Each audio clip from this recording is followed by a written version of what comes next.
everyone, I'm Harry, welcome to my channel, and today we're going to check out the Cabzeus Mono by GFI System.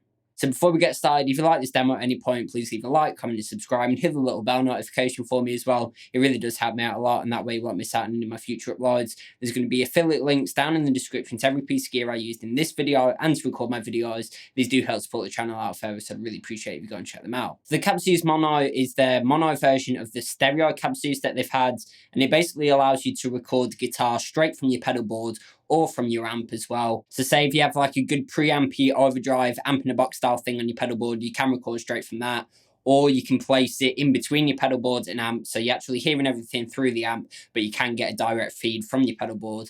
Or you can place it in between your amp and your speaker. You're getting a direct impulse response cabinet simulator in between your amp and speaker while still listening through the speaker. It's great for front of house for live gigs, recording easily at home, and it's a really killer price as well. As you can see, the thing is absolutely tiny, so it's great for any pedal board or even on top of an amp. So like I said, there's a bunch of different impulse responses on board. We have guitar impulse responses and bass impulse responses, but in this demo, we're just going to look at the guitar ones. Each of the guitar impulse responses lets you go from a 10-inch speaker to a 12-inch speaker, as well as having an open or closed back cab. And on the bass cabinet simulators, you can go from a 10-inch speaker to a 15-inch speaker. You can actually disengage the cabinet simulator altogether if you want just a direct feed to your interface or to front of house and load an impulse response that way. So the knob in the top left is actually a selector for the different impulse responses, as well as if you click it in, it goes from open back to closed back. Then the knob in the bottom right actually allows you to adjust the mic position, so center is really bright and then towards the edge is darker, and you can fine tune in between. If you click the knob in the bottom right in, it goes in between your two favorite presets, and if you want to save your preset, you just hold this down once you've got the sound you want. Some of the guitar impulse responses on board that we can get, bear in mind these all have a 10 and 12-inch speaker option and a closed or open back, a vintage 30, a Gibson vintage ceramic like what you get in Fender amps,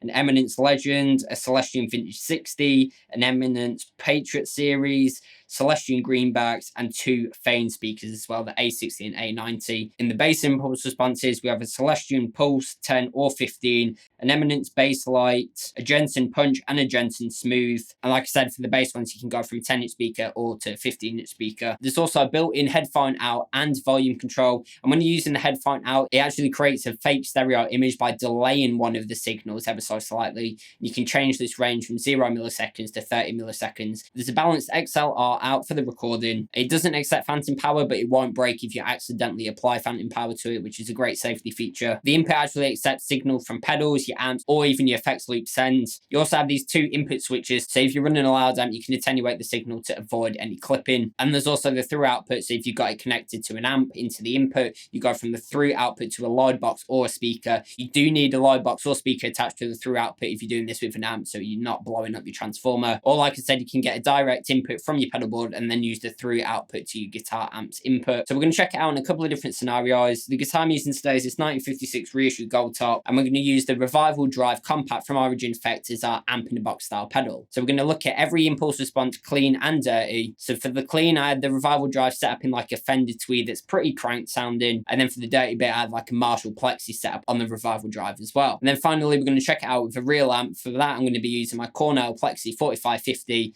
We just have the speaker out going into the Cabzeus and then the throughput going into the aux, so we can hear what the impulse responses sound like with a real amp as well. So we'll start off with the RevivalDrive Compact and we'll check out some of the impulse responses.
So there we have it. That was a look at the Cabzeus Mono from GFI System. A really killer, affordable recording solution, either for your pedal board if you have some preampy amp in a box style overdrive pedals, or even for a real amp if you want to do that as well. This would be a great live tool for sending a front of house signal, which is consistent every time because you're using impulse responses. Like I said, you could set it up so it's recording everything from your pedal board and then you're still monitoring through an amp, or you could do it so you're just using a pedal board. You don't even need an amp on stage, you just need the amp in a box preamp style pedal, and you could send that to front of house, or you could record this way, or you could use it with a real amp as well to give a front of house signal or record with impulse responses as well. As you can see, the thing is absolutely tiny, so it's great for any pedal boards or even on top of an amp, and it's definitely one of the best, easiest, affordable recording solutions out there, and I really can't recommend it enough. There's so many different options, having all the different impulse responses, closed or open back, 10-inch or 12-inch speaker for the guitars, or 10-inch and 15-inch for the bass, and then being able to move the mic position is really killer as well. And you can even use the headphone out for silent playing at home. So again, there's going to be affiliate links down in the description to the Cabzeus Mono and every piece of gear I used in this video. These do help support the channel out further, so I'd really appreciate if you go and check them out. If you did like this demo, please leave a like, comment, and subscribe, and hit the little bell notification for me as well. It really does help me out a lot, and that way you won't miss out on any of my future uploads. Other than that, go onto my channel, check out some of my playlists. I have plenty more lessons, covers, gear demos, how to sound like videos, and anything guitar related. As always, I've been Harry, and thanks for watching.